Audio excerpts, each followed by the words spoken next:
Hey, yo, it's me, Pops Van Marmalade, and you're watching the Comics-Related Madness Network. Uh-huh. So come get some. CromCon. CromCon.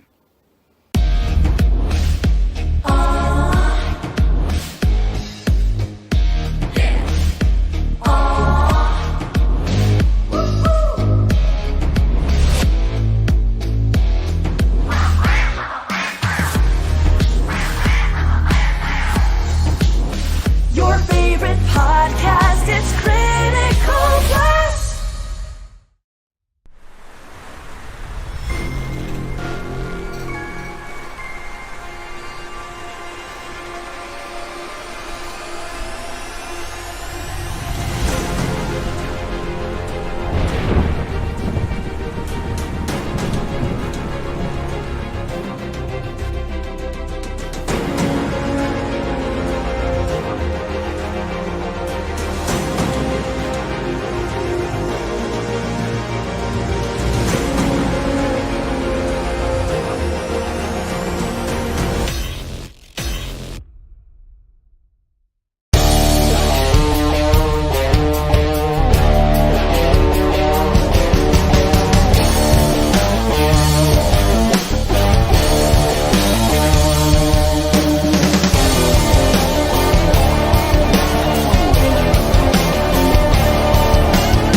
Hi, this is Tim TK, host of That Silverline Show on Tuesday.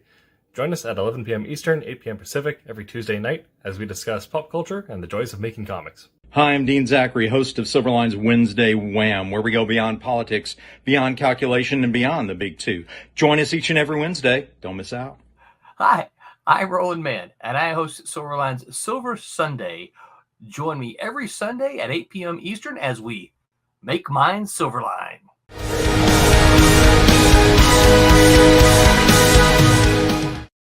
Oh, we're live. Okay. I didn't hear you. Sorry.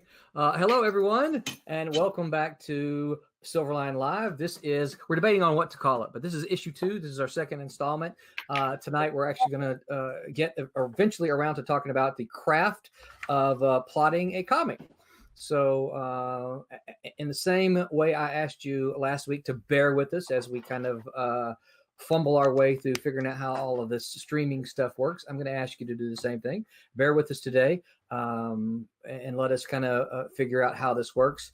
We learned a lot from last week's stream, and so hopefully we can apply a lot of that into today's stream, and you'll hopefully see a difference there. So first thing we want to do is spend a couple of minutes and introduce you to the crew, the Murderer's Row here. I'll go first. I'm Roland, and I am the writer of Cat and Mouse, and I am the wrangler here at Silverline. So next up on my list, we're going to go by the order that I see them on my screen. So next up on the list is Barb. My name is Barb Kelberg, and I am the inker on Cat and Mouse. I am the inker and the creator of Divinity, the colorist on Sirens, and the CFO of Silverline. So I wear lots of hats. Sweet. All right. Next up on my list of Murderers Row here is Brent. I'm Brent Larson. I'm the creator and writer of the comic Kalis. Excellent. John, you're up. Hey world, how you doing today? My name is John Medic. I am the creator, writer, editor of the book Sniper and Rook, and I'm an editor at Silverline. Sweet. And then I see that is Jeremy. Yes, hello. I'm Jeremy, I am the colorist on Bloodline. Sweet. Thanks, Jeremy. And then I see Sid. And I am Sidney Williams, and I am the writer on Bloodline, upcoming comic from Silverline, and also Friar Rush, a 3-part miniseries coming from Silverline. Which we'll be talking about a little bit the plot tonight. Next on my list is Thumbs Up Tommy. Hey, everybody. My name is Thomas Florimonti. I am currently inking for Silverline the books Trumps that Roland is writing. And there's another Thomas that is actually doing the penciling that is not on tonight. So it's going to get really mixed up when we keep talking about Thomas and Thomas. Well, I've just been calling you Thomas F and Thomas H. There you go. You can call me Tommy. That'll work. And next up is Tim. Hi, I am Tim. I am the associate editor with Silverline, and I help run and schedule the online content. And I'm also possibly the most heavily tattooed person in the lineup. Probably so. And also, I've been lovingly referring to you, Tim, as COVID Tim. COVID Tim. Oh. So I have to ask, especially since you're the last one here on the list today, I have to ask, how you feeling? I'm feeling good. I'm pretty much all recovered at this point. It's was bad for about 6 days, but now feeling better. And tomorrow should be my last day in medically ordered quarantine. Sweet. And then you're just on regular quarantine at that point. Yeah, now then Like it's the rest state of ordered everybody. lockdown. Self-imposed quarantine. Yeah. The state has a stay-at-home order now until April 28th, so I'm leaving quarantine to stay at home. Yeah, there you go. There you go. Congratulations you on get, that. get a couple of hours to run around, and then you got to go back inside. Yeah. Exactly. The county that Full Sail is in just ordered the stay at home. Florimonti, is that going to affect Kablam at all? I looked through the what is it called, the paperwork that the governor wrote, or and I don't think so. They said that something to do, as long as we're dealing with mail order stuff, and then we don't deal directly with customers, they don't come into the shop to pick up stuff, that kind of thing. Right. I think we're still going to be good, but the orders have really slowed down. So we're thinking about go in when we need to get stuff out, and just kind of, because everything is online, right? We do all of the work online. So we'll just do all of our, processing files and redoing. We have a big redo of the website that we're going to be working on now too. So this gives us the time to finally do all the things that we've been needing to do for the past 15 years. Yeah. That we had not had time to do. So this is a good time for me to maybe place a reorder, huh? Yeah. Okay. We could use the money. Yeah. Yeah. Yeah. So I think I'll do that. I think I'll go ahead and place me a reorder of some books and get those in here for the conventions. I had a really light convention schedule for the first time at the early part of the year, but I got a couple of them lined up for the later part of the year. Yeah. And so one of the things, obviously, that we want to do here is we want to promote us, promote our books, promote Silverline. So one of the things we have going on right now is we have the Kalis Kickstarter. So Brent, can you spend a minute and tell us about the Kalis Kickstarter? And hold on, before we do that, I'm sorry, we have two people working behind the scenes. Brett Mann is basically we're not really sure what to call him. He's our production techie guy. He's the one taking care of all of the images and streaming and all that stuff for us. And I'm asking him to do an awful lot of stuff. And it's not last week and this week too. I did a little bit better this week than I did last week, but I've come to him at the last minute saying, I need these images. I need these images. I need these images. And he's like, Dad, you got to get them to me sooner. Oh, if I didn't say it, Brett's my son. So, so he's helping us out quite a bit by doing a lot of that, a lot of the streaming specifics, so that I don't have to worry about that. I can just kind of worry and focus on hopefully keeping us on target about the things we're going to talk about. And the other one behind the scene, Brett, did you say something? Yeah.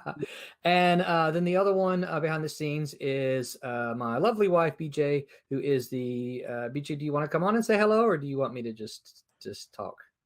Hi. So BJ is she's monitoring all of our chats right now. So we have we're streaming to Twitch, we're streaming to Facebook Live, and we're streaming to YouTube. So she's monitoring all those. She'll be making sure that we don't miss any questions when people post questions on the site, that we're going to be able to hopefully address all those and get any and all questions answered from folks out there. So all right, so back to talking about Kalis. So Brent, spend a couple of Brett.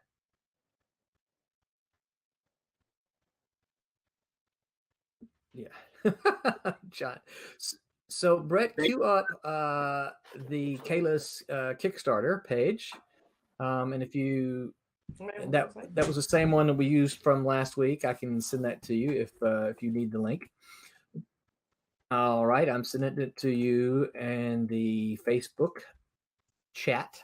But Brent, spend a couple of minutes and sell us Kalis. Tell us what is cool about Kalis, and tell people watching why they need to go and pluck down a few bucks to help us get to some yet unannounced stretch goals, but to get a cool story. Tell us about it. Okay, here's where I get to do some acting. No, it's not that bad. I'm just really bad at promoting myself. Well, we're doing the second issue of Kalis right now, and I'm really excited. We're already up past 150% on our goal, and that's exciting. And I'm really continuing to just really blown away. I think this is number 2 of Kalis, which makes it officially the second comic I've ever written. And my first thought was the first issue was just going to be people trying to make me feel good about some midlife crisis I have not yet identified. So the fact that the second one is doing pretty good business is I'm really excited about. But as far as the story itself goes, it's something that I've had percolating for over 10 years. I've been working on it for the last couple of years. And I've got several more to go. And yeah, it's a great story, I think. It's kind of government conspiracy kind of story. So you've got a guy who disappeared, an astronaut who disappeared on a secret mission back in the 60s, and suddenly he turns up today having barely aged, and he really is just focused on one goal, and that is to get back up into space. So we're going to be unfolding the story of where he's been, why he went up in the first place, why was he able to fall back to Earth without burning to a crisp, not even his hair, which, yes, I have an explanation for that, but I can't really go into it right now. Who's he going to meet along the way? And what is this mysterious organization that's trying to keep him from going back into space? And in the meantime, he's going to hopefully foil a terrorist plot. So, if it was a weekend, then he had the time. So, how's that? That sounds excellent. I think we all like to hear government conspiracies, particularly with the political state of mind today, right? We like to hear things like that. And I think the thing that interested me most about it, when you and I first talked about this, was the idea that the CIA sent an astronaut into the space into the 1960s, mm-hmm. And I'm like, whoa, what? The CIA spent in the 1960s, and he's just now crashing back to Earth. So BJ, if you would go ahead and make sure you post the links to the Kickstarter now in all of our 3 places so that people can see them. So let's see what Jeremy's working on. Jeremy, what are you working on there? Yes, I'm coloring in page 16 of Blood Chat at the moment. And how exactly do you want me to explain what I'm doing at the moment, I guess? Say again? What exactly do you want me to explain at the moment? Yeah, just kind of tell us briefly about the process, kind of where you are in the process of the page and what you're doing. Yeah, sure. So basically, I've already went ahead and set out the main colors, how I want the characters to look. So basically, the basic colors like the flesh tones, the colors of the jackets and so forth. So basically, this whole page have the main characters, how I want their underlying colors to look. So now what I'm doing is I'm putting in the rendering tones and the basically the rendering I'm going with. What way I usually go about that is I have right here the main shadow colors and the main light color scheme I'm going for. Here's the shadows, here's the lights. So the way I usually go about it is when I want to start the shadows, I take the shadow color I'm using. I then go ahead and go to where I want to apply it. Suppose I want to add shadow to this character here. I find the area that's going to have the darkest part, the darkest shadow. I then basically go ahead and create the darkest area on the character. That's going to be the darkest shadow, the place that has the darkest cast shadow.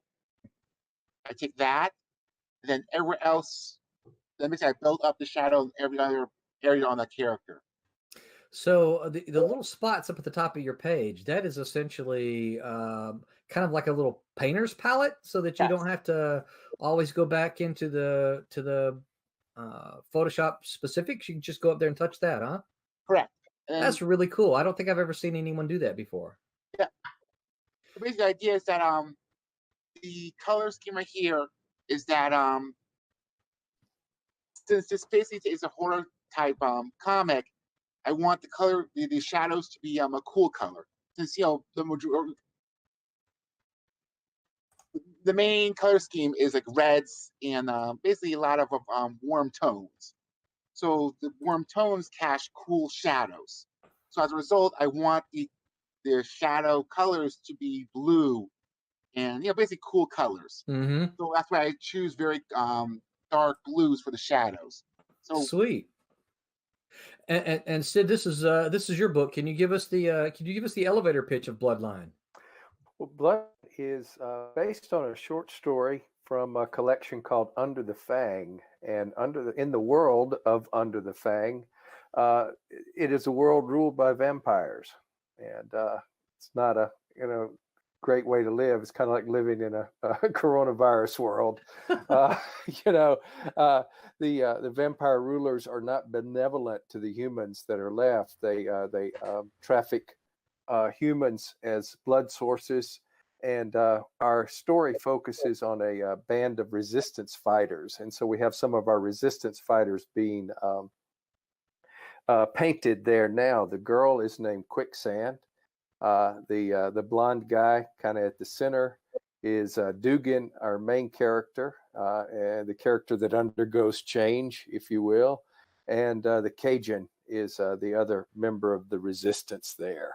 And Dugan is not in really good stand with the resistance, because he was previously kind of lost his soul when vampires took over, and he was actually a procurer of humans for vampires, but something changed him, and now he has to prove himself and work with the resistance as they try to hit an underground train that is transporting human victims. So big commando raid being executed here, and with characters that don't necessarily get along that well. So hopefully fun stuff. Yeah, and so Bloodline is going to be another one of our books that we will kickstart here in the future. And I should add that one of the things that we make sure that we do at Silverline is we make sure that the books are done by the time we kickstart. So we're in the middle of the Kalis Kickstarter. Kalis is finished. Got a few lettering editing things to do, but otherwise it's done. We could ship it tomorrow let me rephrase that. We could print it tomorrow and then ship it pretty quick. So it's ready to go. And Bloodline is the only thing left to do for Bloodline is the coloring for Jeremy that Jeremy is finishing up. So we're in very good shape with that. So once we get ready to kickstart that, it will be finished and ready to go.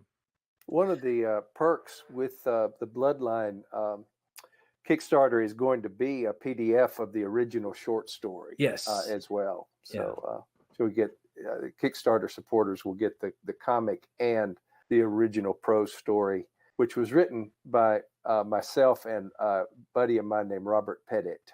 Yeah. Yeah. So, and then that's one of the things we're trying to do with Kickstarters, obviously, is come up with fun things.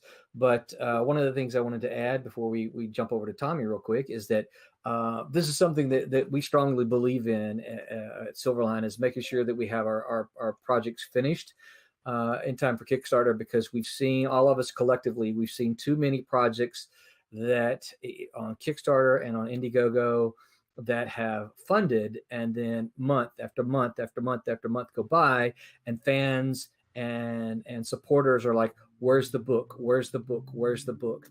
And we don't ever want to do that at Silverline. We want to make sure that when you generously give your dollars to support our projects, we want to make sure that you get them. And so that's an important thing to us. And we want to just assure anyone who's out there maybe considering Kayla's to realize that it's done. It's done. We just need to, navigate through the Kickstarter and then collect the monies and print and ship. So Flormonte, tell us, you're working on some stuff there too. Tell us what you're working on. This is I'm inking your book. So maybe we should ask you to explain what Trump's is about. So I can talk about that a little bit. I don't want to spend There a you whole lot go. of time, but what I want, instead of maybe me talking too much about the project, why don't you kind of tell us what you're doing specifically? Your ink, but talk to us a little bit about what you're doing there on the screen. Yeah, I'm digitally inking this book. Normally we do it by, on pen and paper with ink and brushes and all that kind of good stuff. But I am digitally inking this on an iPad. So I basically scanned in the pencils. I converted them to a blue line kind of a thing. You can do it however you want, but I kind of I like doing it this way. And then I'm using Clip Art, the program. It used to be called Manga Studio. I think it's Clip Studios now. And you can see on the palette there on the, I know you can't see where I'm pointing at because it doesn't work that way, but on the left-hand side of the screen, I got my different brushes, and I got quills, and I got, different, size brushes. I can do all kind of crazy stuff, and I'm just going in here and I'm inking it, basically the same way as if I was to ink it on paper. So you can, I don't know how this is coming through, but you can see, is that coming through? Can you guys see what I'm doing? Yes, that's absolutely coming through. We can see it. Yeah. Yep. So I'm just doing it the same way that I would do it by hand, but and a little messy I'm, scritchy scratch there on the cheek yeah, you need to get rid of. yeah. But yeah. So right now I kind of have a brush type of pen pulled up, as if it was like with the India ink and all the stuff like you would do on a regular sheet of paper, like on regular artboard, but I'm just doing it digitally. Yeah, very, very cool. Yes. Yeah, I'm going to spend a lot of time talking about Trump's because it's one that's still on down the road a little bit. But in a nutshell, Trump's is a science fiction fantasy story based on a deck of playing cards in which each suit is a kingdom. And of course, like a card game, the kingdoms are at war. We'll talk more about that as we get closer. So, yeah. All right. Well, that was fun. So today we're going to do, we start the first of our series of comic reviews. And first up, we have our Silverline friend, Martin.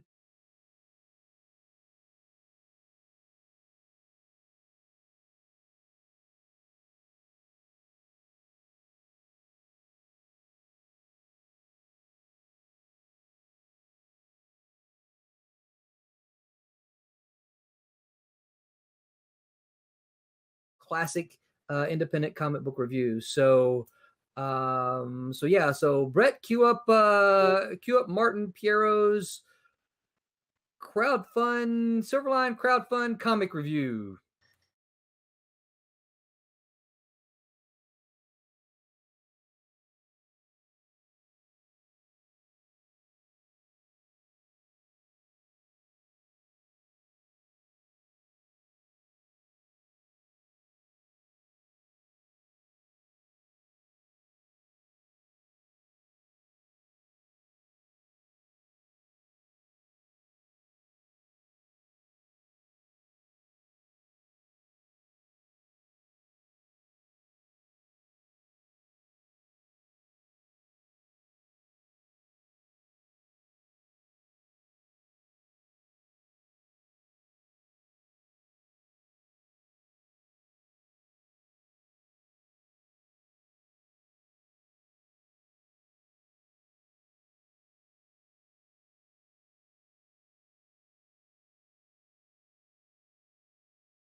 It's clear that. Okay, so apparently we have a little bit of a technical difficulty, and there was no audio there. So you can see Martin has done this really nifty review, and if we can get it worked out, we'll come back and have the first of the Silverline reviews. If we can't get it worked out today, we'll make sure that we get it done next week, because I think this is going to be for me, it's an exciting segment to add. One of the things that I specifically mentioned in talking to people about reviews was no indies. We're only gonna. I'm sorry, no Marvel DC, only indies. Only indies. Yeah, so we want to make sure that our focus is only on independent comics. If you love Marvel DC, that's great. There are plenty of other options for you to get Marvel and DC reviews. So we may, if our technician can figure it out, we may give it another shot. And if we can't get it to work, we'll just we'll put it off till next time. But one of the things that I would normally do right after the stream would be to, at least in my plans, is to give a little mention to a sponsor, which we don't have yet. And I am I am trying to work on that, Flormonti. I have a sponsor resource. I have a sponsor resource. The audio, I can't hear. Cutting out again. Yeah. Cutting out. So I feel pretty sure. Yeah, I think part of what it is we kind of got to come on and show that we're going to be on here every week, and then our sponsor is going to say, "Hey, it's no longer something that you've been talking about for the last 8 months. You're actually doing it," and then we might get a sponsor. So I hope to be able to do that maybe next week or the week after that. I know COVID has kind of made some weird things happen, but yeah, I hope to be able to mention a sponsor right here. So how about it, Brett? We want to try it again?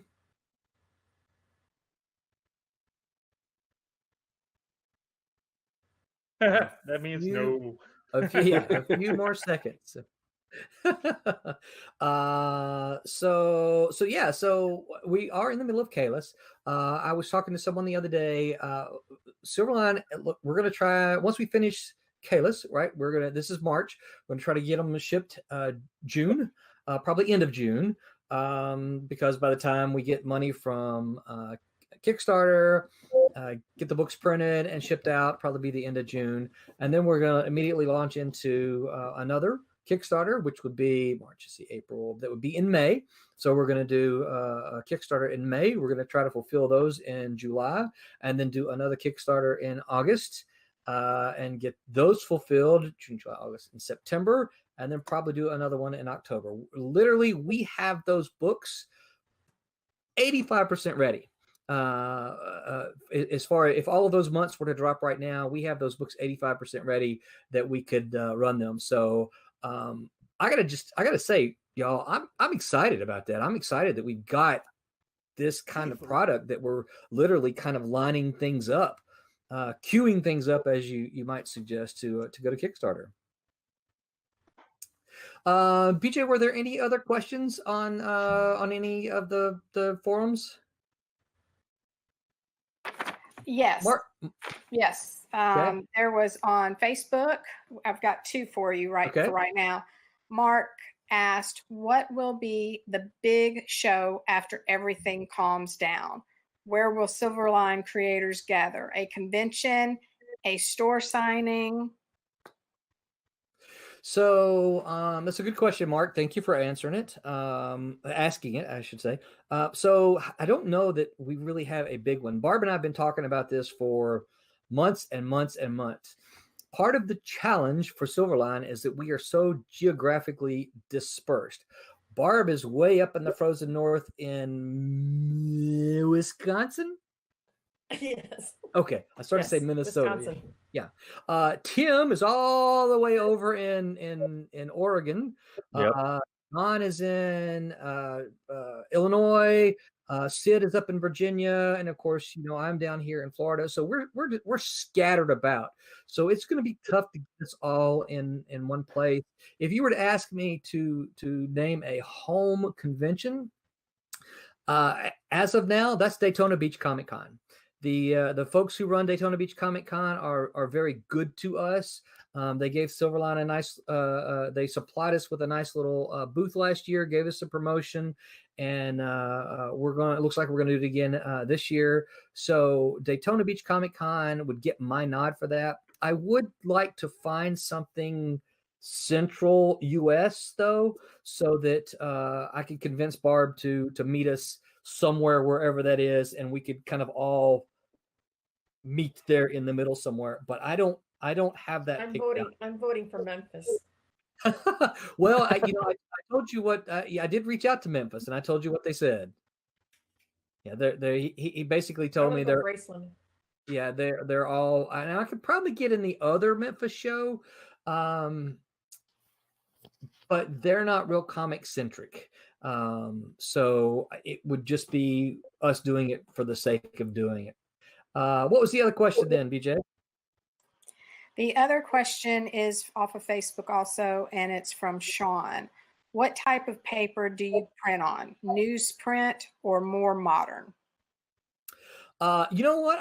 That's a great question, and I am so glad that we have Tommy here, because Tommy can tell us all of the ins and outs of Kablam. Silverline prints, I'm not going to say exclusively, but pretty much everything we've done so far has been printed through Kablam. So, Tommy, tell us about the paper. We print on the Kablam, prints on it depends on if you want to go with a thicker cover stock or not, but it's a 70-pound gloss interior paper, and then a 80-pound gloss just to give it a little thicker of a cover. But then you can also, we can go with a really thick cardstock cover if you want to do some sort of a, real nice thick cover that you can also sketch on if you like. So it's an 80-pound gloss paper with a 70-pound gloss paper with an 80-pound cover stock. Definitely modern versus the newsprint, as they were asking. Exactly. Yeah. There is the newsprint is pretty much a thing of the past. You can go some places and get that, get newsprinted stuff done, but I don't even think our presses would let us run newsprint through them. So I know our printer techs would be really mad if we ran newsprint through our machines. So okay, very cool. Hope that answers the question. So I got a note from BJ that says, she says we've got a couple of comments, and then we'll get into the craft. What do you got, BJ? They're both from Oven, and the first one, he responded, I respect that commitment to your stories, and that's in response to Sydney, Sid, what you had said earlier. And then the second one is, this is one you showed me at Trouble's Little Sister responding to Trump's when you had shared some of the artwork that was really exciting. Yes. Yes, I did have some of that there with me then, and shared it there. So, well, thank you, Oven, and we're glad to see you here again this week. Hopefully we'll see you. You'll be a regular, and we'll see you every week. So now what we're about to start is what we're calling the Silverline Craft, and tonight we're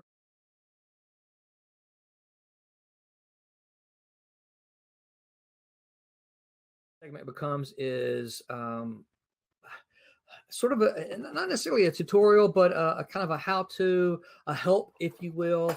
Silverline is blessed to have some seasoned professionals that have been doing comic books for years, and it's my hope that part of what we talk about here can help those who are still early in their comic career. I have a tendency to use the term rookie because I'm a sports fan, but rookies who are just getting in and want to make a mark. That's my goal with this, and I think from my experience, everyone here at Silverline is more than ready and willing to share their wealth of knowledge and experience. So tonight we are talking about plot. So I'm just going to kind of go down the row here. I'm going to ask the first question to the murderer's row here. Is the first question is, how did you get the idea for your project? And so Barb's the first one up here. So Barb, talk for just a minute on how did you get the idea, or where did that come from for Divinity? Well, strangely enough, I've been a creative writer for years, but I'm professionally an inker. And my best ideas, strangely, come from very vivid dreams. And they come fully formed. The plot is all there, the characters are all there. I see them, how they look. And when I wake up, I scribble it down. They're very fully realized when I wake up. The only thing that I need to do after that is I need to flesh it out. I mean, I don't dream the names. I have to come up with the names and the backstories, and hammer out the fine details. And I'm very, very detail oriented about the common sense aspect of stories. Like if something happens in the story, why did that happen? It has to make sense. You have to be able to explain it. You can't just drop something in the middle of a plot and say, oh yeah, well, oh, I forgot to tell you, this happened. You know, you have to have us all explained out before you go into it. Unfortunately, I am not a scripter. I have the ideas, I can create. I got straight A's all through college in creative writing, but that's literature. That's not scripting a comic book, which takes a whole different talent than what I have. So for Divinity, I brought in R.A. Jones to script it for me. We hash it out, we talk it over. But what you do is you talk over the plot, right? Mm-hmm. Yeah. The plot. He throws out some ideas. I'll throw out what I don't like, and I'll tell him what I do like, and we hammer it out that way. Divinity is about a 12-year-old girl who has the ability to heal, and her brother, a Marine, half brother, he gets a call to come home. His parents have been killed. His father and his stepmother have been killed in an accident. So he's given a hardship discharge. He comes home. He's the only family member left. And he arrives home and he's very suspicious about how the parents died. He starts to look into it and he discovers that his sister can heal. So now, of course, this sets off all kinds of alarms, and we begin to uncover this sinister web. Somebody wants to get their hands on Divinity. Her name is Divinity, and she goes by Vinny. We have Zach and Vinny, brother and sister, and they need to go on the run because he needs to protect his little sister from the forces out there. And they hook up with one of his ex-Marine friends, Olivia Barnes, and their focus becomes protecting this 12-year-old girl. Now, most people would think, oh my God, that would be such an amazing blessing to be able to heal. But really think about it. Would it be a blessing or would it be a curse? Because if anybody found out that you had this ability, you'd be sought after, you'd be mobbed, you wouldn't be able to walk out of your house. I mean, think about it in the context of the crisis that we're going through right now. There's no way that you would be able to heal everybody. You'd be overwhelmed. Not only that, but every government would want to get a hold of you, every pharmaceutical company, every dictator, every mobster. Evil scientist would want to tear your brain apart and see what makes you tick. It's got a lot of different storylines and places that it could go. And there are no other superheroes. These are ordinary people. The only one that has any ability in a story is this 12-year-old girl. So we have plenty of evil in the world without having to come up with supervillains. And this all came to you in a dream. Yeah. Right? All came to me in a dream. Very cool. So next on the murderers row here, Brent, what about Kalis? Where did you get the idea for Kalis? And we'll talk about kind of how you turn that into a plot and everything after. But where did you get the idea for Kalis? Sure. I should probably mention beforehand, I am one of the, in a sense, I am one of the rookies you were just referring to. I will say I am a seasoned screenwriter, which is to say that you're a seasoned storyteller. I'm seasoned. I think it was Commander Riker that said seasoned. What a terrible thing to say to a man, or something like that. But anyway, I got the idea for Kalis a long time ago. I've read comics since I was a kid, and I've always been fascinated, not just with, frankly, one of the places I get my ideas is when I see something else that I like, and then my mind starts wandering on how I would have done it. And I've always been fascinated with the Superman story and the Fantastic Four story and just superhero stories in general. But part of the reason is because I think it's kind of a goofy idea for someone to get powers and then think that the next logical step is to strap on a cape and go and save the world from bank robbers and this and that. And so I started thinking, well, what would happen if a normal person got powers and then tried to fix the world and everything went terribly wrong? And what would that person do? Would they just say, oops, my bad, and try to go back to the way things were? Or would they try to fix it? And how far would they go to fix it? And what would happen if things just kept getting worse? And my original thought was, I wish I could write that as a screenplay. I don't think it would fit the format. I started thinking maybe a TV show, but I don't know anything about writing for TV, and you kind of have to break into the industry a different way. And then I just thought a couple years ago, this idea just isn't going away, and I love comics. I should just learn how to write for comics. And maybe at least that way I can story out there. But that was just a loose plot. And what's funny is since then, I've taken it so much farther than I ever initially thought. And that's kind of the fun part about the whole creative process is I'm already at a place that's very removed. I think probably as I continue to think about the story, it'll change even more. That was part of it. But another thing, I think Barb actually was alluding to this. Yeah, I feel like I don't just want to tell a story. I feel like I have something to say. If I don't have something to say, then frankly, I'm probably wasting my time and the audience's time because there's so much content out there to watch or read, more so than ever before. It's definitely a first world problem that, I spend more time organizing my Netflix queue than I do actually watching anything in there. And it frustrates me that I don't have more time, but it also makes me more choosy about what I'm reading and what I'm watching.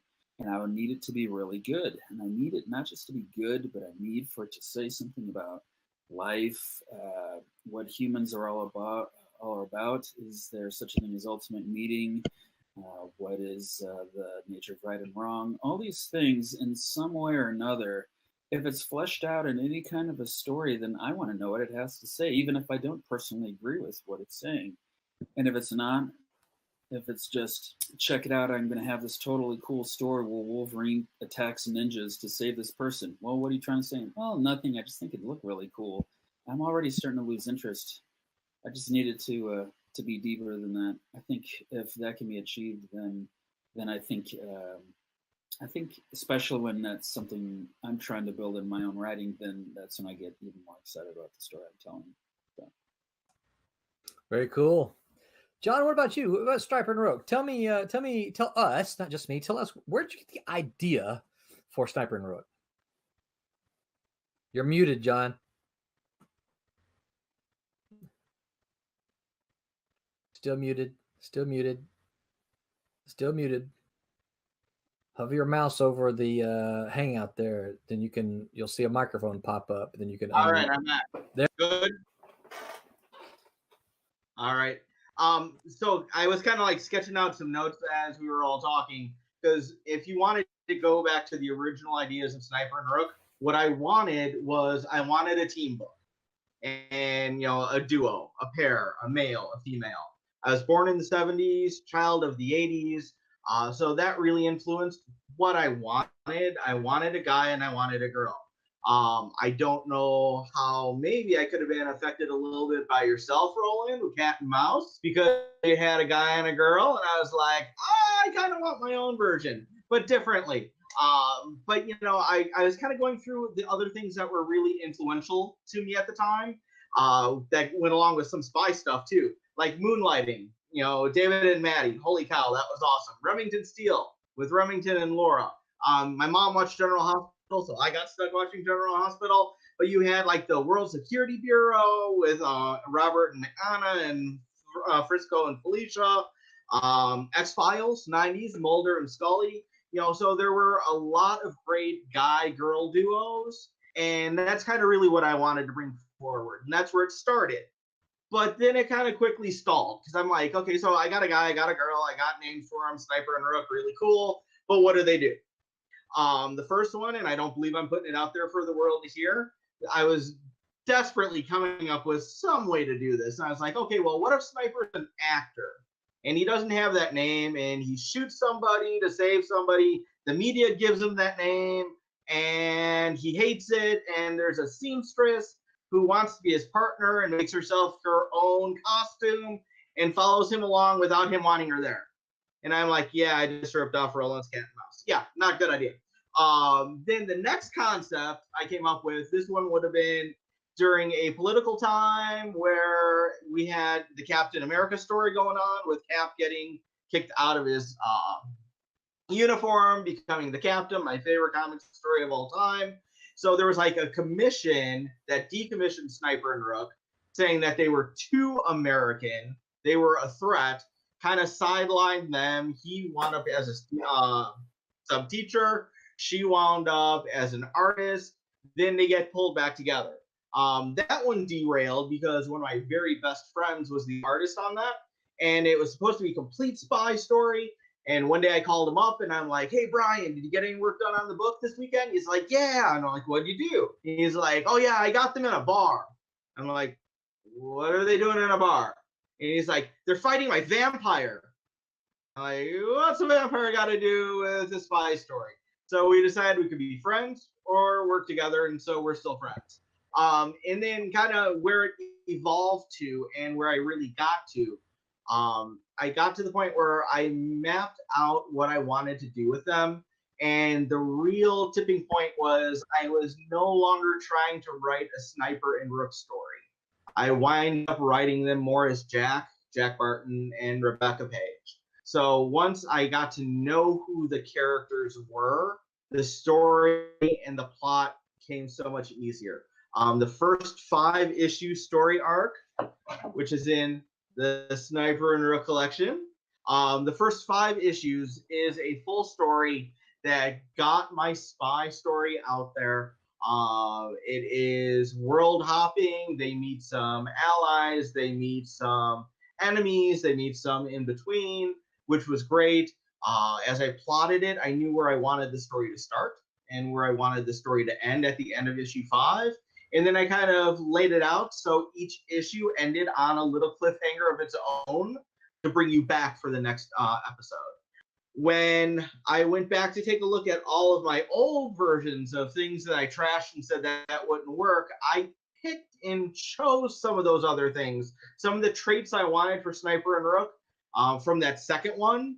Originally, they were going to be, in the Vietnam War at one point, but now they were too old. So I used that as some of the background for one of their enemy duos. Again, a duo. If anybody read the whole write-up this week about the Cat and Mouse original series on the Silverline Post, there's a big story about foils. So I had some foils in there too. The foils thing article written by some hack named me. Please go check that out if you haven't yet. So really, as I start writing and plotting through and get an idea, A to B, how I get there, I kind of let a movie run through my mind. And I'm very visual. That's why sometimes you'll see that is kind of the next question, though. Yeah. Oh, so should I stop? Yeah. Okay, I'll stop for now. But yeah, it works well for me. And I'll get into that more with the second question. And the last thing is when I start plotting and with the creation of characters and stories, Sniper and Rook specifically, I designed at that point to be two characters that I could drop into any sort of genre and have it make sense. When Spider-Man would go up against Mephisto, it's like, yeah, it doesn't really make sense, you know, way too unbalanced in power. But with Sniper and Rook working for the government, now I could have government conspiracy, I could have alien stories, I could have everything in between. And it makes sense within the confines of their job. Sweet. Okay, Sid. It says Sailor down here on my screen. Sid the Sailor. What about you? What about where did the idea for Friar Rush come from? I think I mentioned, briefly, kind of brushed over that last week. One thing you're always looking for, I think, in storytelling is something that hasn't been tapped as much. And I had an encyclopedia of the arcane with little encyclopedic references on various strange phenomena and things. And one of the entries in there was about Friar Rush, who was a figure from the 1400s. And there's a bit of verse, a book of verse that tells his story. But he was a demon who specifically targeted men of the cloth and women of the cloth and wanted to corrupt them. And so that was it was literally about that much copy in the encyclopedia. And I started thinking, well, what if he was able to get into the present day, what would he do? And I started thinking that he would want somebody that had good intentions, but that he could bend and corrupt, and he would look for a way to do that with the most damage. And of course, when we first started talking about Friar Rush back in the day, it was back when a lot of the televangelism empires were crumbling because of foibles and things like that. And so I thought, well, he would want to reach a guy that had a big audience and that it would affect a lot of people if he fell. And so he focuses on kind of a mega church televangelist type. And he said, you like being a minister, but you really want to be a rock star, don't you? And so that's where, bringing him into the present day kind of took things. And also, of course, I needed characters to oppose him. And I think characters are really interesting when they're flawed. And so I started looking for characters who would be the right characters to try to deal with him. And my protagonist is a guy named Jake McGlover, who is a reporter, but he was a seminarian and he grew impatient with becoming a priest. He was going to become a priest, and he grew impatient. He wanted to help the world. He wanted to change the world, but it wasn't happening fast enough. He had some other problems, and so he has, gone out into the world to be a journalist and tell stories. And he picks up the trail of Friar Rush and realizes that he has to do something, or a lot of damage is going to be done. And I think Friar Rush is an interesting figure as he took shape for the comic anyway. He's a trickster villain. He will do mischievous things and mischievous things, and he will manipulate people, find people that can help him. But he also has some, pretty strong magical powers too. So we will see him do a lot of interesting things when the comic is actually in people's hands. But again, a little nucleus. I've had things come to me in dreams like Barb before, and I've had them come different ways. But for Friar Rush, it was that little bit of information and then sort of a logical progression. Cool. That developed it. Nice. I think we're going to actually go in the reverse order now to deal with my second question here. So the first question, I just, where did you get the idea for the project? So after you get the idea, so what we want to do now is after you get the idea for this project, how do you take that idea and turn it into a plot? you got the idea for this. How do you turn it into a plot that is a story? Starting with me. Yeah, starting with you. Yeah, Okay. sorry. No problem. It's been said that a sculptor will take the big block of granite or whatever and just chisel out the parts that don't belong. And that's not exactly what I do when I'm plotting, but I kind of sit down and I start to put fingers on the keys, not pen to paper anymore for writers, I guess, but put fingers on the keys and I sort of discover the story. It sort of takes shape for me, and I guess it's all there, and I'm kind of hammering out the parts that belong and leaving the things that I don't need. But I sort of develop a vision of overall where the story is going, and I think, of course, about key incidents, exciting things, because we need character development in the story, of course, but we also need, especially in a comic, because it's a very visual medium, we need things happening visually, conflict in big ways that fills the page and everything. So I start thinking, well, what would Friar Rush have at hand that he could throw against people trying to oppose him? And also, where would he go with, what would he do to try to corrupt a guy and then make the corruption affect other people? And of course, you have to think of that across several books if it's a miniseries, and have meaningful punctuation points. We build to cliffhangers at the end of individual issues, and so it's just I kind of first sit down and kind of foment those ideas, I guess, and get the basic notion of where it's going to go, and then just sit down and really start to write, think about who the characters are, and put them through their paces. And happily, I know some people really outline and really carefully plan out. I'm kind of able to have it all in my head in a way, and I kind of know, okay, I need to get to this, and I need to get to this point, and here something blows up real good, and things like that. So again, it's kind of all in my head, and it's just chiseling out what I don't need and channeling what I do need, and telling a coherent story as it goes. Very, very cool. All right, so going back the other way again is John. So John, what about you? You got the idea for Sniper and Rook. How did you take that idea and then turn it into a plot, which is then a story? For a lot of what Sid just said, I could say ditto, but that would be cheating. Kind of like I was mentioning before, when I'm glad I got to go first. Well, that's why I went one way one time and the next way the next time. Yeah, it's so fun to hear, when people have similarities and differences to the craft.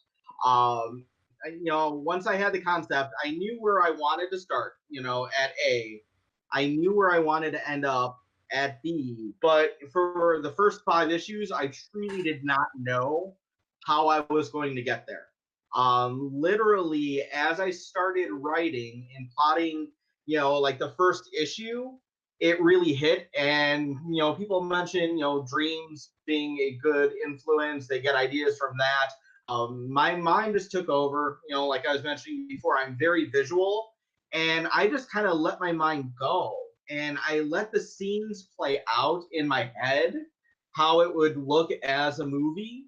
And I basically took, kind of like what Sid said, major points, what I called screen caps at the time. It's like, oh, this one's good. I'm going to put that down in this panel and this one into that panel. When I work with artists, I'm not very good with the really loose Marvel style where, hey, here's 2 pages. This is what I want done. Take 24 pages and draw it. I'm pretty detailed where I want, page by page, panel by panel breakdown. I send suggested panel layouts.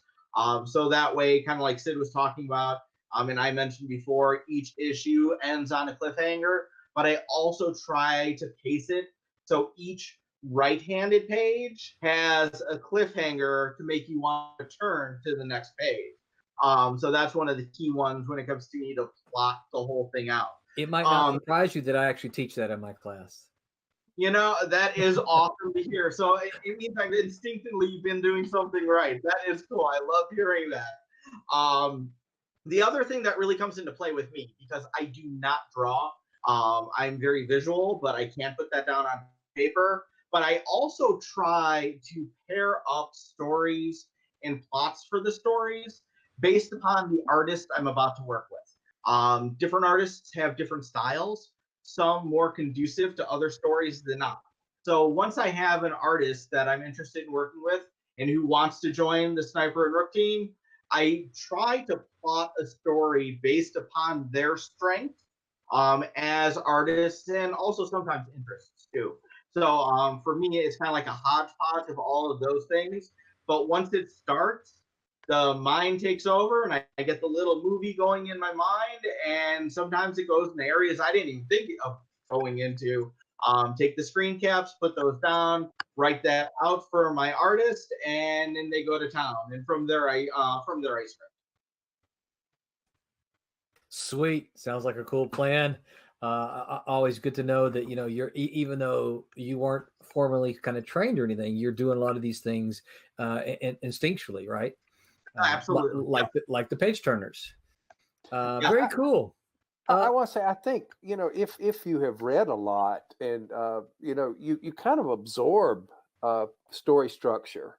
If you've seen enough movies, read enough books, read enough comics, you kind of, it's an osmosis process. I agree with that, and I think that's one of the biggest problems I see with a lot of my students is they haven't read a lot. They consume entertainment, but they haven't actually read a lot. And I think we see that reflected in a lot of modern comics as well. You read a comic and you think, well, what are the problems going on here? And I think if you were to drill down to the source, they just haven't read a lot of comics. They may be writing this one, but they just haven't read a lot of comics. What about you, Brent? How did you take, you got the idea for Kalis. So how did you take Kalis and then turn that idea into a plot that is your story? Well, what I said a little while ago was I had the idea about 10 years ago, and that really just was generated by comics.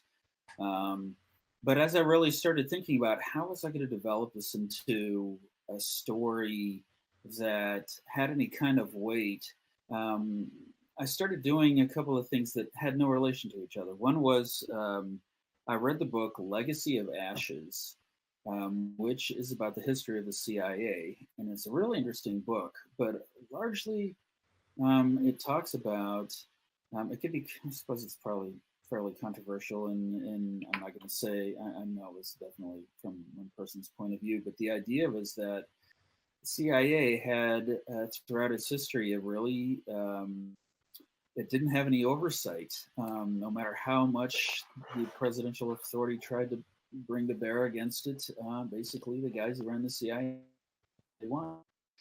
And then I started thinking, what would be the craziest thing that the CIA would ever do? And, well, I mean, what if they actually their own space program, because they knew there was something in space they wanted to investigate, but they couldn't tell the American people about it. That's completely far-fetched, and except if you're looking at some of the history and the fact that they spent money like crazy and no one could stop them. And if they got an idea into their heads, nobody could talk them out of it. And then I started thinking about my people in space story. And suddenly I started to make connections like crazy about. This is what I think this is the kind of story I want to tell. It would be so, I love stories where idea that there's more going on than what you're being told, and there's all kinds of, I loved the X-Files when it was out, and just the idea that there was a story that had these amazing repercussions for all of humanity, but we're never going to know about it because we're basically just too busy and the government's just not really wanting to talk about it. I love that kind of thing. That really just, it really gets my neurons firing. And so I think that was where I started really thinking I could turn this into a series.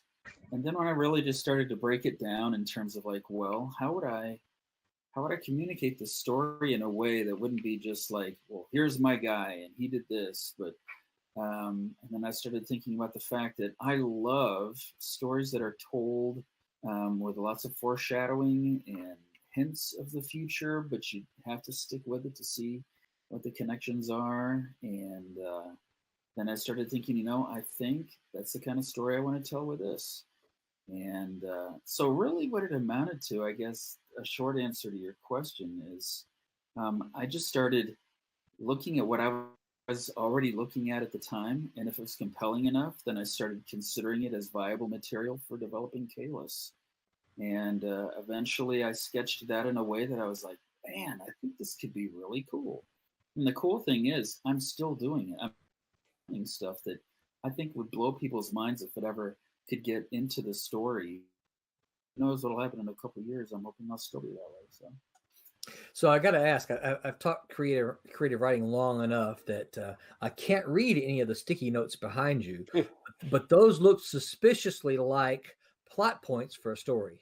Yes, I am different from Sydney and John. I am a strict, detailed outliner guy. And so you've got here, you've got, this is bridging this. You hear a lot about note cards on tape stuck to chalkboards. I'm more of a sticky note on poster boards. I find them a lot more mobile. Right. Mobile. This particular one bridges the gap between issues 1 and 2. What did I set up in issue 1 that I want to answer in issue 2? What do I not want to answer in issue 2 but push off till the future? What do I want to start in issue 2 and lead on from there? So because this segment, I want it to be, craft and helping folks maybe kind of understand. Are each of the sticky notes there? Are each of those a plot point, or are they a scene? If you were to tell me just with one sentence answer, what is each sticky note? Well, let's take a look. I actually put convenient headings at the top, not knowing you were going to ask. Well, I didn't. You know what? I didn't think about it until listening to you talk about plot, and then I realized, wait a minute, he's got sticky notes behind him. I bet that's what those are. Oh, look at this! But I got them all over my room. See, the entire room is circled with sticky notes. It's crazy. So we mostly saw your thumb, but I got you. Oh, yeah, there you go. Got better. Yeah, okay, I can see them now. Yeah, there they all are. They aren't really well organized. I've got sticky notes, but it's kind of like remember that he has a gun in his. Yeah. Are each of the colors a different plot kind of? Yeah. Yeah. If you look at this one here, the yellow is setups from issue 1, number 1 and number 2 that aren't resolved. The purples are mysteries solved or advanced. The light yellow ones are untouched mysteries, which is things that I set up in issue 2 and 1, but I haven't dealt with in issue 2. And then I have pink, which is new mysteries that I'll set up in issue 2 for dealing with. Wow. Later. I've been doing it wrong all this time. I basically just go who's fighting, who wins, and then I just draw something. Well, I'll tell you this. That's because you're an artist. Yeah, I will say this. This kind of story it's crazy that it's my first story because it's really pretty dense. Like in the meantime, I've written a 4-issue story and I'm amazed how easily it came off when I didn't have to deal with things like, okay, do I want to reveal how he got his powers yet? No. I want to make sure people understand that it's still an issue. How am I going to do that? It's really pretty complicated. So I started out big. I will say I do keep a Word document that I call it my quick notes on a particular project. And it's everything from character names to references, web references for research, and then just little details like that. So I do have something kind of like that, so that it keeps me on track, or so that if there's a character name that slips my mind, I can go back and find it quickly and things like that. Yeah, I do a lot of that too. Thankfully, I don't know if I've written one story each time. So before we move on to let Barb answer that question, Tim, I'm going to catch you off guard here. I'm going to catch you by surprise. As an editor, right? If you've got a writer plotting with a bunch of Post-it notes, that's not real conducive to an exchange of ideas with the editor, right? I mean, shy of taking pictures of all the Post-it notes and sending it to the editor. How would you, if you're the editor, how would you handle trying to, and I realize I put you on the spot here, and I would apologize, but you're my COVID boy today. I also accept Corona Commander. Corona Commander, yeah, that's a good one. So how would you kind of handle dealing with a writer like that? Because right, I'm thinking you might agree with me here. Those Post-it notes are really an insight into what the writer is trying to do, and an editor really wants to get to what the writer wants to do, and yet you might not see those because the writer is going to pick and choose the Post-it notes in his document to you, right? Right, and luckily enough, I also work that same way. One of the best investments I made. So I have these crosshatched different sections, different things, and I have a catch-all at the bottom. So, and like to John's credit, was saying earlier about working with his artist, comics being a collaborative form of art really comes down to synergy between all the parts involved. So having a writer who thinks the same way as the editor, who thinks the same way as the artist, can make all the difference. And so when I get a writer's outline or their first beat sheet or even the first script, however you have that, a lot of that is going to be what the end result of all those Post-it notes after it's already been hashed through and pushed out. And my job then is to decipher all that. And so then, not trying to insult the writer, I'll kind of scrap their entire document, pull out all the parts that I need, and create my own document saying, okay, so as an arc with 4 issues here, and creating lines that we can explore if we get renewed for a second arc or however you do that. I'll create a secondary beat sheet, which then I'll send back with notes on the first 2 of them and say, all right, so this is what I gathered trying to do, and here's how I figured out we can make it work in the way that's best possible. And hopefully my sticky notes look like their sticky notes, but perhaps in a way that when it's all streamed out, we just have one single row that everybody can look at and say, okay, I get that. That's a story that I like. But it's that part of working with different minds and merging it all together, and trying to decipher Brent's 5 walls of poster board into one sheet that sort of all 3 or 4 parts can look at and agree this is the story we want to tell.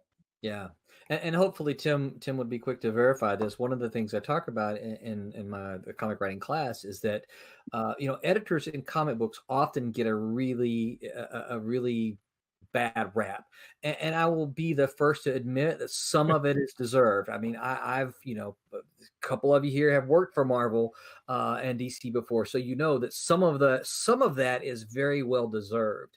But it's always been my opinion, and the thing I try to teach in class, and hopefully Tim will confirm, is that an editor's job is not to tell the writer or the artist to say, this is my story, go tell it. The editor's job is to make sure, number one, the writer is playing within the established sandbox. It's like, here's our sandbox. You can't throw the sand out of the sandbox. I'm sorry, you can't do that, right? And then the second thing is to make sure that the editor helps the writer get the story that the writer is trying to tell. Because a lot of time a writer is going to say, I've got this story to tell, but before I tell you the story that I really want to tell you, here's some really cool stuff that I want to talk about. And it's the editor's job to figure out, okay, that is cool. I confess that is very cool, but it doesn't help your story. It doesn't advance your story. It doesn't do your story any good. Yes. It's very, very cool. Let's put that in another file, and we'll use it later. And that's the editor's real job, is to try to as well as keep things on track and on target and that kind of stuff, is to kind of suss out what the writer is trying to do. And that's not always an easy task, especially, if you work with, fortunately, Silverline is not one of those kind of companies, but when you work with people that have very proud egos, it can be tough sometimes. I had a writer once tell me, a big name writer once tell me, when I made a suggestion to him of something that he needed to fix, he looked me in the eye and said, "Kid, I've written more hits than comics you've read," which wasn't true, of course, but he was trying to explain to me that he knew better than me and he was going to do whatever he wanted, regardless of what I said. Thank you, Tim. So, Barb, get this question to you then. And you may have touched on it a little bit already, but after you get this idea, and we're talking about Divinity for you in particular, after you got the idea for Divinity, how did you take that and turn it into a plot, turn it into a story? I know you already mentioned scripting, but that is a little something different than actually plotting the story. Yeah. Yeah. Well, I mean, I'm very old-fashioned creative writer. And you start out with your conflict, and eventually you have a resolution. But when you're doing comics, you don't want to reach the major resolution, too soon. So you have the initial conflict, and then you have a series of smaller resolutions with smaller conflicts, and with the overarching umbrella of the major conflict always hanging over your head. And in the midst of all these smaller conflicts and smaller resolutions, you have bridging, because you have to get from point A to point B to point C before you can eventually, way down the line, hopefully 100 issues from now, reach point Z. And another thing that I like to have in my stories is I need a subplot. I can't have just one storyline. I prefer a major subplot. In Divinity, the subplot is the relationship between Zach and Vinny. They're vastly different in ages. They barely know each other.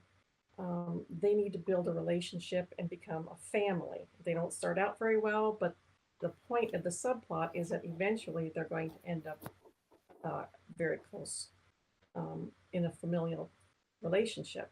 And then obviously you want to throw in maybe a minor subplot.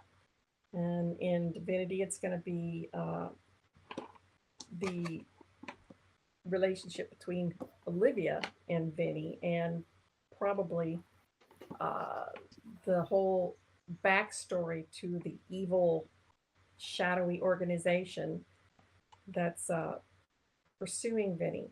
But again, you want to draw this out, and it's got to be done in a realistic way so that it makes sense. You can't just say, "Oh, now I feel like having explosions. Now I feel like, oh, a kidnapping." You have to make it realistic. Why are the explosions coming? Why is it kidnapped? So it has to make sense to go from A to B to C to D.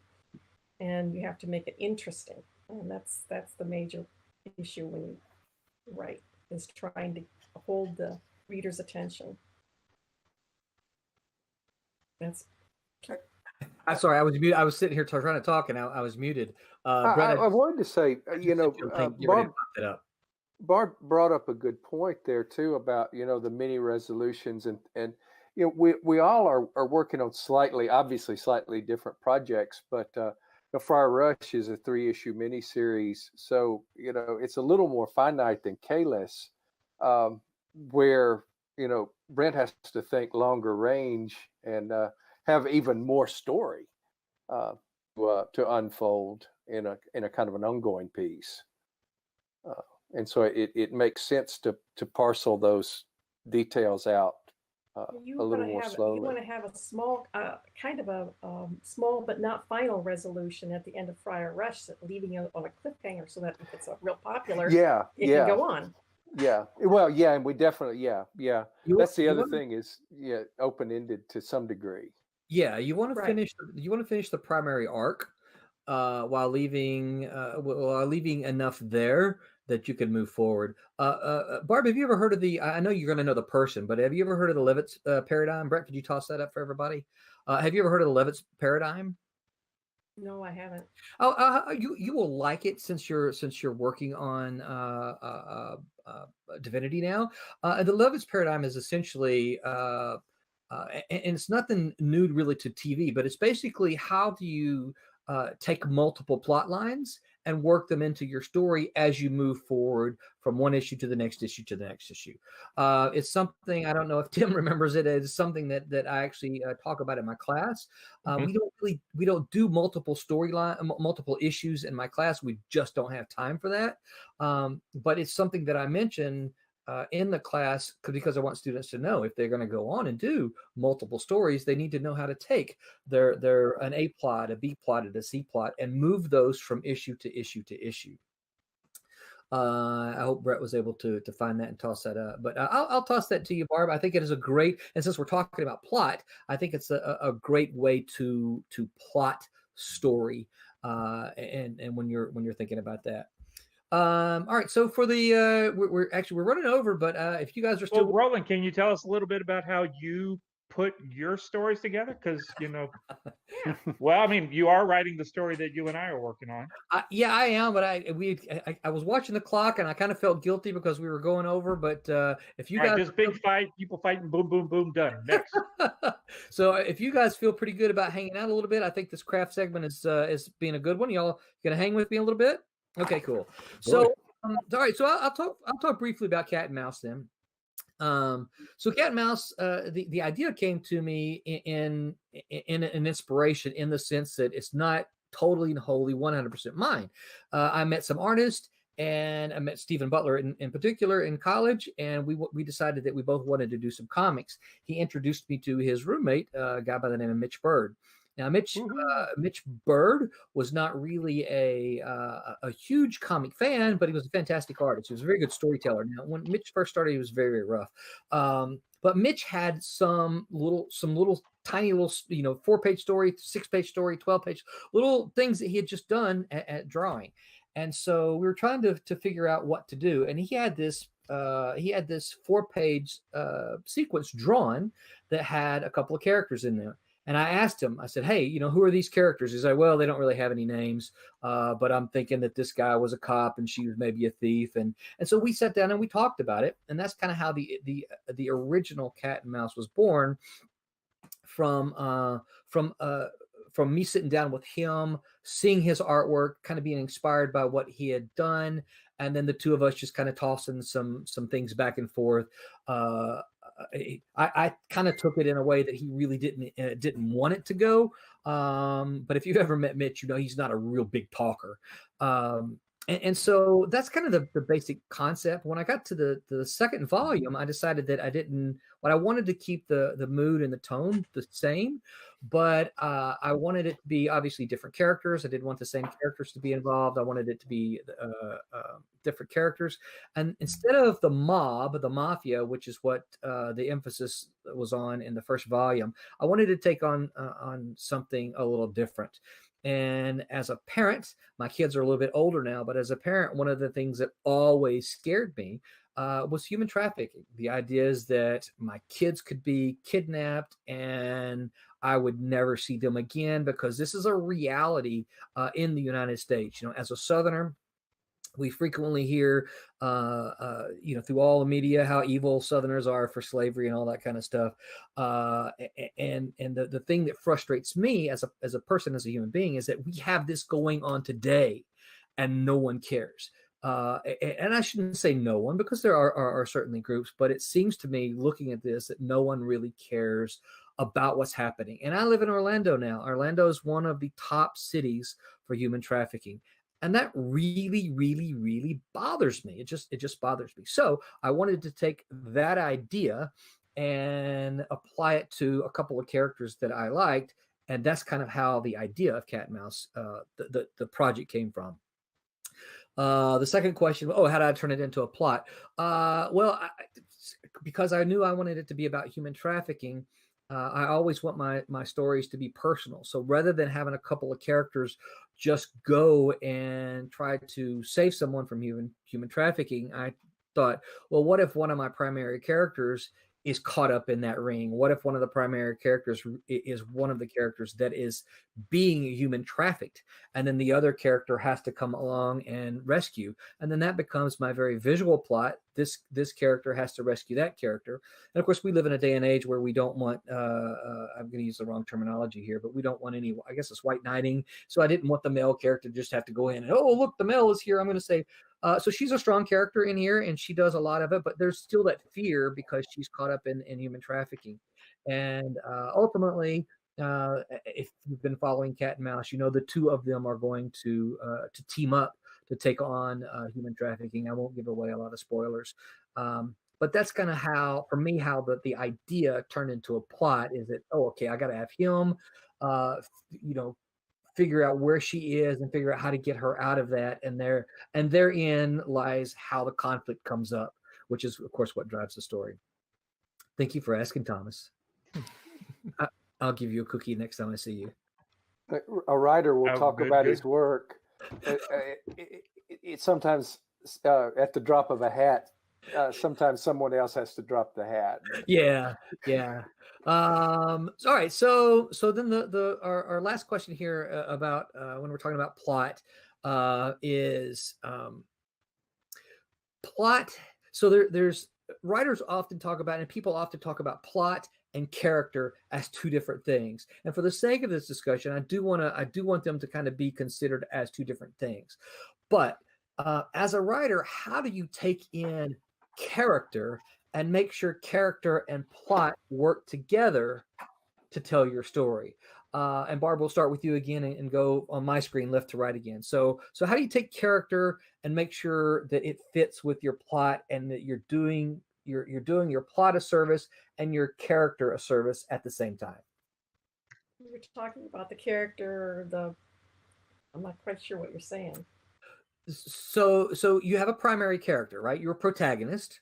How do you make sure that the protagonist is closely tied to the plot rather than having the world be the story? Well, it's got to be personal. You've got to make it personal. It's got to be personal to the plot. So how do you do that? How did you do this with Divinity? Okay. It's got to resonate with the reader for one thing, and it resonates with me first. The story's about a little girl. I'm a mother, so it kind of resonated with me, and it has to be something that can touch everybody that reads it. They have to find something to connect themselves, to identify with the character so that the plot makes sense to them, they can put themselves into this character, and then the plot becomes real to them. I mean, I think that's the perfect answer. Personal, and I would preach that all day long. Very cool. Very cool. Identify with your character. Yes. Yeah. Brent, what about you? How did you take Scott, and since he is the protagonist of Kalis, how did you make sure that Scott was part of the plot? How do you make sure that you balance character with plot so that they're intertwined? Right. Well, in this case, the plot probably came first, largely because Scott Anders is the main character, and he was a CIA agent, and he was an astronaut, which pretty much means that he had to be a white male. The space program, came up in the 50s and the 60s, largely at a time where discrimination was still largely being institutionalized throughout pretty much every branch of American life. The idea of having a woman or an African American or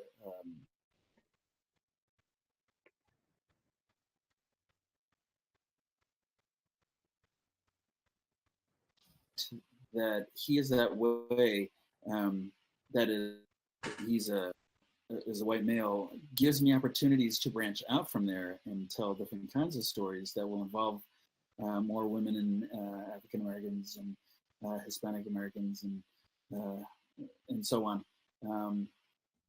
But in this case, the plot largely dictated at least some of the characteristics of my main character.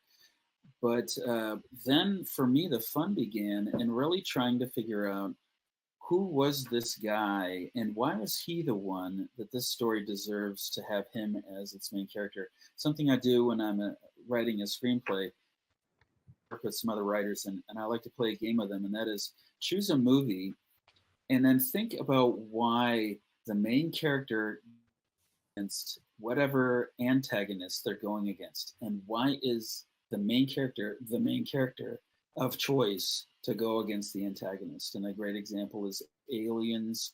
Why Ellen Ripley is the one who gets to go against the Queen? Why isn't it Linda Hamilton from the Terminator movies? Why isn't it Maximus from Gladiator? In that case, there's certain answers, but it's because she has just lost a daughter, and she is really dealing with issues of being a mother and having lost, and then has to go to this colony off world where she finds an orphan, and then has to face off against the queen mother of antagonists.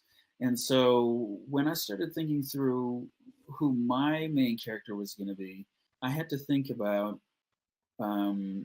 okay, so an agent and an astronaut, but why is he interesting enough to carry a story? And so that's when I really started to get into, okay, well, this happened to him in his past. This is the kind of person he is. He wants to be our hero, and when it doesn't go well, he doesn't just quit. But that doesn't mean he knows how to make it right either. These are the kind of people that are going to get pulled his orbit because he's that way. These are the metaphysical questions he's going to face because he is the way he is. And all of that just kind of coalesces into the beginnings of a character, and then it just kind of builds from there over time for me, basically. Very cool. Very cool. All right, John, what about you? How do you make sure that you are muted again? So before you start talking, realize that. How do you take a character and make sure that it's intertwined with plot so that the two of them mesh and work nicely together? Awesome question. So as I mentioned before, with Sniper and Rook in particular, I wanted to design the characters and their place in the universe so that they could go into different types of genres of stories that I wanted to be able to write. Across the 12 issues and in the future, covered everything from spy stories with espionage, action, sci-fi, romance issue, and then we're looking at things with, enhanced powered humans, because superheroes is trademark and copyright, not us.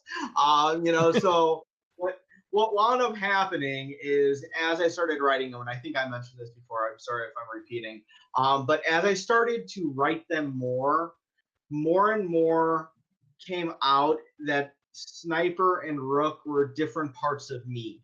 So like Barb mentioned, that things have to be personal. Sniper and Rook, I affectionately refer to as my first kids. My son, who's about to be 15 on the 28th. Hey, John, happy birthday to you. Sometimes he's like, what do you mean first kids? I'm your only kid. I'm like, well, they kind of came first. So when I'm writing, the plot and I have the story, a lot of it is, how would I react to these scenarios? Rook has some of my traits, usually more my smart, intellectual, methodical traits. Sniper is kind of the joking, good-hearted, kind of white knight, but kind of a doofus at times, also traits of mine. So I'm kind of writing how they would react to those given scenarios and situations. And then the other thing that we didn't mention so far, outside of a lot of the main characters, when I start creating supporting characters that go through the whole scenario and who are they going to run into and where. It's as we have the story, it's who would I need as a support? What would I need from an ally? And then that's how they kind of get written into that. So it's very personal for me. Very cool. That's a nifty way to approach it. What about you, Sailor?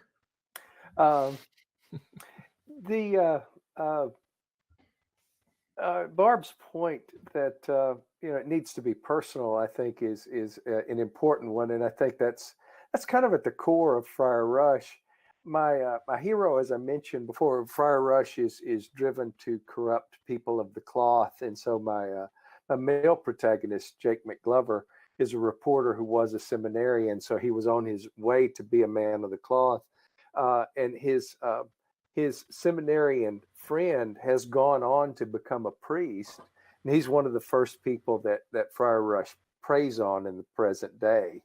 So he has a very personal angle. His friend has been killed, and then he realizes that there's bigger corruption, and he has his own flaws. He failed at being a seminarian, and he has things to make up for, as well as a friend to kind of find justice for. My hero. I have to confess that when I read Friar Rush and Jake is the reporter, I think of Jake. I'm like, yeah, Sid knew this guy. This is somebody Sid worked with, or maybe this really is Sid, or a little bit of everything, right? Yeah, it's a little of a lot of it. Yeah, it's the mystery writer, the detective writer Ross McDonald, once his character was named Lou Archer, which is probably Archer the cartoon series is a animated series is probably a tip of the hat to that, but he wrote many books about Lou Archer, and the way he put it is, I am not Archer, but Archer is me. And that's probably true of McGlover. He is, I'm not McGlover, but McGlover is me in a lot of ways, or he certainly has aspects of me.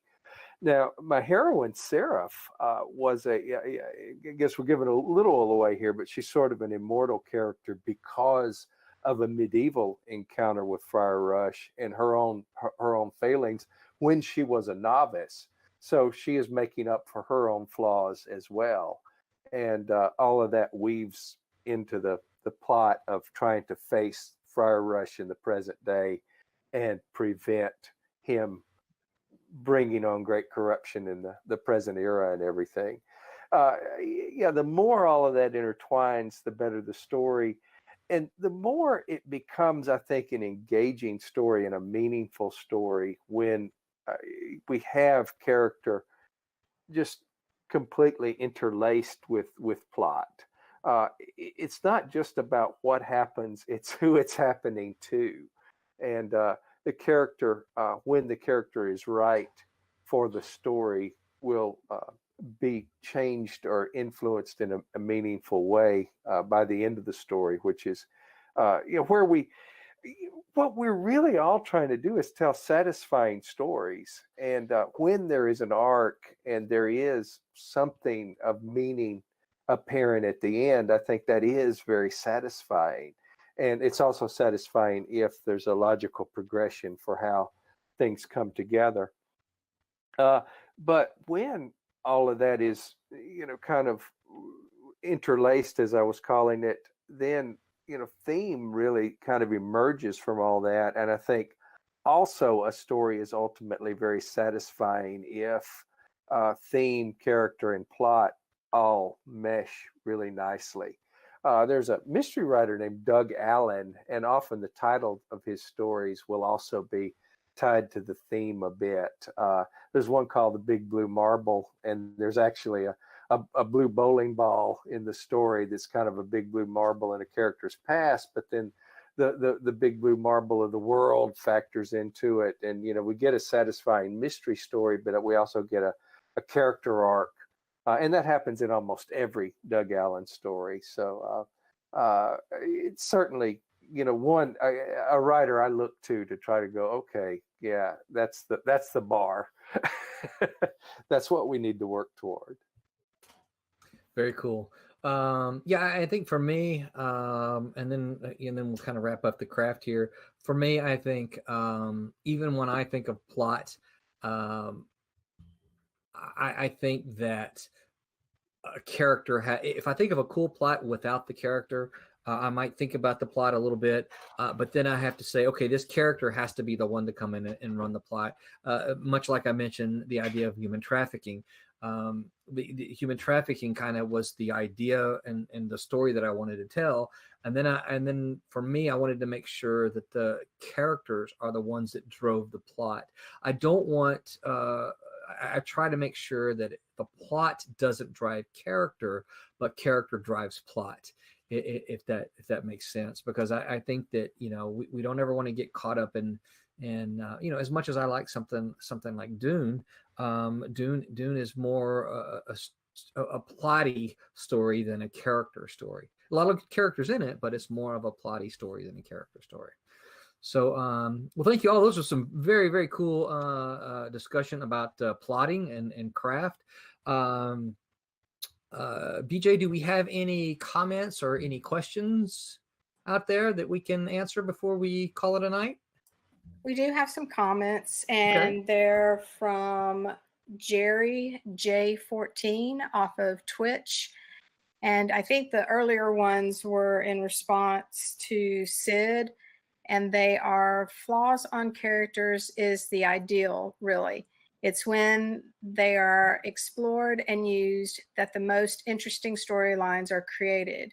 It feels like a heavy felling if a writer creates a Mary Sue character as their protagonist. The next one is, even if it's one critical failure and they seem nigh almost perfect, that flaw can create such nice things. And then later on, well, and we also have from YouTube, I'm not going to pronounce this correctly, but I think it's Herrenberg saying hi to Roland. We're on the crowdfunding comic stream right now. Can't What's wait up, Manny? to see you in Pittsburgh. Cool. And then well, two more comments. Again, from Jerry J14 off of Twitch. I feel like a big issue that people have is learning to balance and bounce between the main plot, the subplot, and any momentary conflicts or plots, especially when the different plots have different tones. It can become super awkward. Yeah, I would have to agree with that. I think he's on point there, because it's difficult to balance all of those, and when unskilled writers are trying to do that, I think it really shows. So okay, last comment. Okay. Sorry, YouTube, Herrenberg. The last one is at Silverline Comics. Thanks about being excited about going to Pittsburgh, and what a creative lineup. Yeah, we got a good bunch here. We're incredibly proud of the talent Silverline has very fortunately gathered up here. So, Roland, I think before we get away, we should go back to the shot of the coloring, because it's developed so much during the course of this discussion. Yeah, I'm going to go back and we're going to see if we can't get Tommy and Jeremy to show their big pages, so we can kind of see the progress that they've had on all the different platforms. I know that we are streaming to Facebook, we're streaming to Twitch, and we're streaming to YouTube. Wherever you're watching, please don't forget to give us a like, give us a follow, give us a subscription, give us a heart.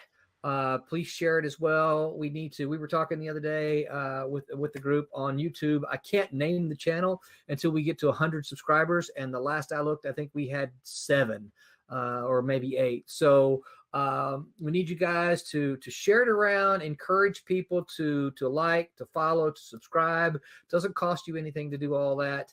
And then we hope to be back here every week. I do apologize that we went a little bit longer than I intended for us to go tonight, but I think it was I can't blame it all on Martin. I would like to, but I can't blame it all on Martin's video. But I think we had some really good discussion here, and that's really what I hope. It's really what I hope the bulk of the Silverline Lives turn into. Yes, of course, we want to promote our stuff, and that is what we are going to do. But hopefully, we can bring some substance that has value to those who are watching. So. Brett, why don't you pop Jeremy back up there? And Jeremy, tell us, show us kind of what you've done, where you got on the page this last hour and a half-ish, or almost 2 now. Well, I got the majority of the rendering done right now. One of the last things I've done is I applied the main filter I do for the give it sort of the sort of like a purplish bluish effect for the more of the horror look. Then now I'm doing now is going in and giving, let's call it burn effect for the clothing here on the characters. What I'm trying to do is sort of emulate the look of the mummy here. Ah, cool. I'm trying to do that on these pieces of clothing here. Then also I'm trying to do little effects here for the wall being blasted as well. All right. I love the color hold there. Yes, thank you. I'm a big fan. I think you and I talked about this once before. I'm a big fan of color holds. Now, Jeremy, I noticed the page number there is 16. If I'm not mistaken, I think Bloodline's 26 pages, 28 pages, 28, right? Yes, I have 26. 26. Okay, so my question to you then is, do you take these sequentially? So does this mean you have essentially 16 pages almost finished when you're done, or 16 pages finished when you've completed this one? Usually what I do is I sort of do it in batches. So I'll do like I'll basically, it's called flatting. So what I do is I'll do like I'll flat 5 pages at a time that I'll go through and render out the 5 pages I flatted. Flatting basically is when I go in and I a second, I'll pull up and show you. Pull up. We're actually gonna, hopefully one of the things that one of the craft sessions we'll do will be on flatting. If we can get maybe you and maybe Tommy and if we can get another colorist in here to actually talk about flatting. Okay. Here you go. So this is page 14, part of the current set I'm doing. So flatting is basically just basic colors before I do any rendering or any color corrections. It just gives me the basic underlying colors I can then render and color over. Nice. So I have pages 11 through 16 flatted.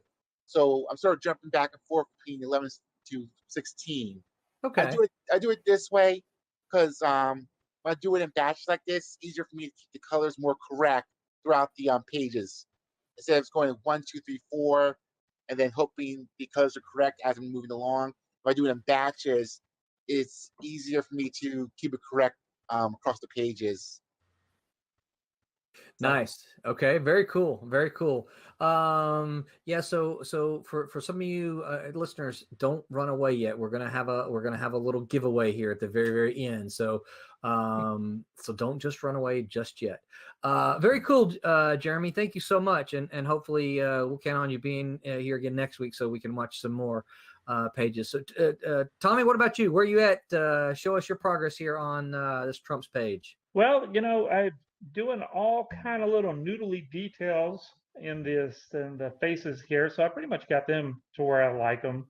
But this is actually part 2 of, I don't know, how do we breaking this up, because there's we've got a different artist for part of it, a penciler, and then a different artist. Then Thomas has taken, and so I'm kind of jumping back and forth between both of the pencils to get to, but yeah. So well, I think long story short, I'm not exactly sure yet. My instinct for the moment is for us to crowdfund them in 2 books, so a book 1 and a book 2, but do it and still do the stories in such a way that once we eventually get into stores, we'll have 4 issues for the miniseries. Yeah. So, but for crowdfunding purposes, I think we'll do them as a book 1 and a book 2. Cool. It's looking good, and that is Trump's. So, all right. So for our little giveaway that we're going to do here, Brett, I'm going to need you to look at me here for a second. We have some I just dropped it. We have some Make Mine Silverline wristbands, and you can see I'm sporting mine. I tend to sport mine all the time now. If I can hold that up there. Make Mine Silverline, and then it's got the website on the opposite side. So the first person on Facebook, first on Facebook Live stream, the first person on our Twitch, and the first person on the YouTube channel to say "Make Mine Silverline," we will mail you in a little envelope like this. I'll just put it in here, and we will mail you a Silverline Make Mine Silverline wristband bracelet thingy, whatever they're called. So the first person on each of those platforms. So we're going to be sending out 3 of them. All right. So the last thing we're going to do, I'm going to go down Murderer's Row. Y'all tell folks where they can find you on social media. Obviously, we want everybody following the stream here. We want you to like the Silverline Facebook page. Please go check out Kalis 2. Kickstarter is still going.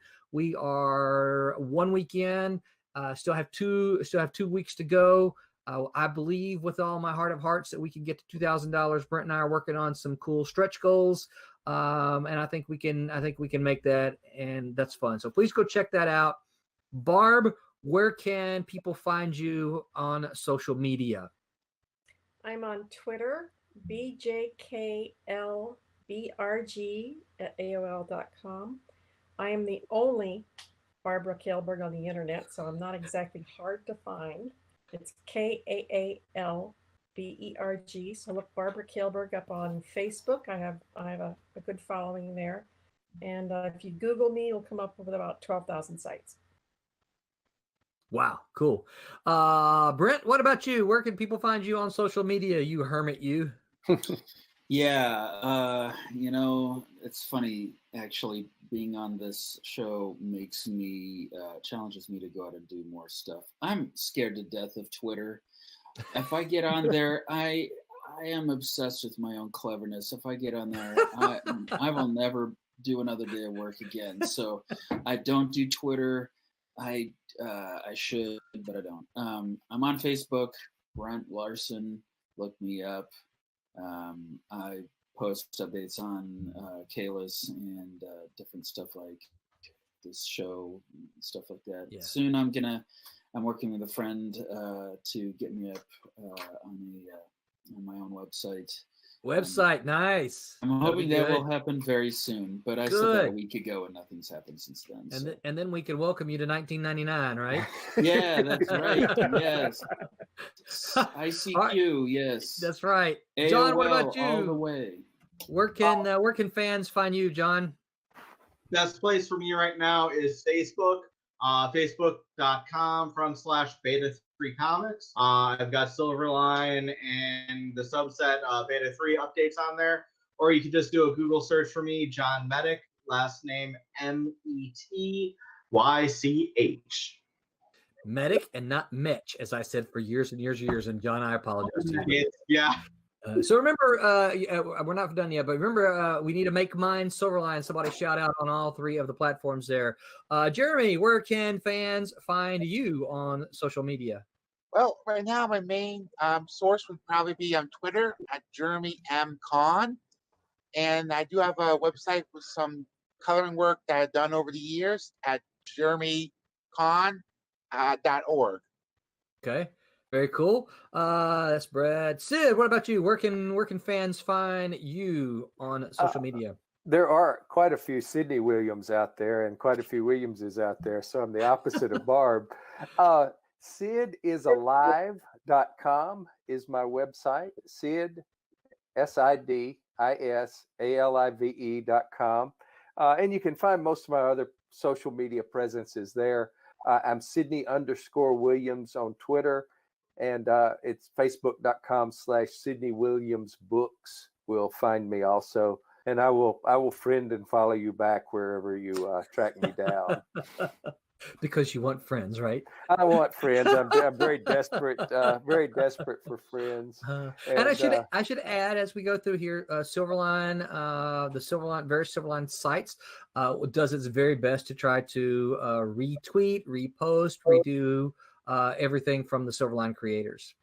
Was there another one, Sid? just anywhere you wanna find me. And there's actually a teen model named Sydney Williams, so that's not me. If you you run across oh, I'm run gonna have to across drop her. that one. I thought that Yeah. was you this whole time. Yeah. Yeah. Oh no. Yeah. Doing another life. But, no, I was going to say, They don't look anything like when you're on the show. yeah, it's, the beard, everything is different. No, I saw somebody saying earlier on, speaking of social media, it's a well-known artist saying how much he hated promotion, and I do hate promotion, but nobody else is going to say your name. So. Right. That's maybe Roland will. Well, well, and that's one of the things that writers have to realize in this day and age. You really have to kind of promote yourself, and most creators that I know of, and that's not all, but most creators that I know of are not real comfortable flying their own flag. Some are, of course, and some of those we look at them and say, man, he's such a egotist, right? Yeah. And I'm thinking of one in particular, but no names here. But, we do have it's me, isn't it? You're talking about me. No, not you at all. No one here in this stream. I'm not paranoid. Tommy, what about you? Where can fans find you on the interwebs? Well, it's spelled Florimonte, FLORIMONTE. All the sites, just look up Florimonte and I'll be on there. But you could go to infernostudios.com and that'll point you at all the stuff. So it's just look for Florimonte. It's the only one. There's no others. I'm more like Barb than Sydney. There's just one. So there, just look for Florimonte. All right, very cool. And Tim, what about? It's special. Tim, what about you? Where can fans find you on social media? I am on Facebook, Instagram, and Twitter at Tim TK Writer. If you just Google Tim TK, you will get Tim Kahashi, the ESPN sportscaster. I am also on TikTok at Tim Doesn't TikTok. And and yet you do. And I'm here on Twitch at AgroBacon, and I might aggro as in aggravation, and I might be streaming Endless Legend later tonight or tomorrow. Oh, very cool, very cool. Yeah, and Tim is also kind of the unsung hero behind the Silverline website now. Yeah, actually, he deserves a round of applause. So everyone watching, please don't forget to hit like and subscribe and follow. And remember, whoever says "Make Mine Silverline" gets to does it first on each of the streams. I'm gonna go on there right now.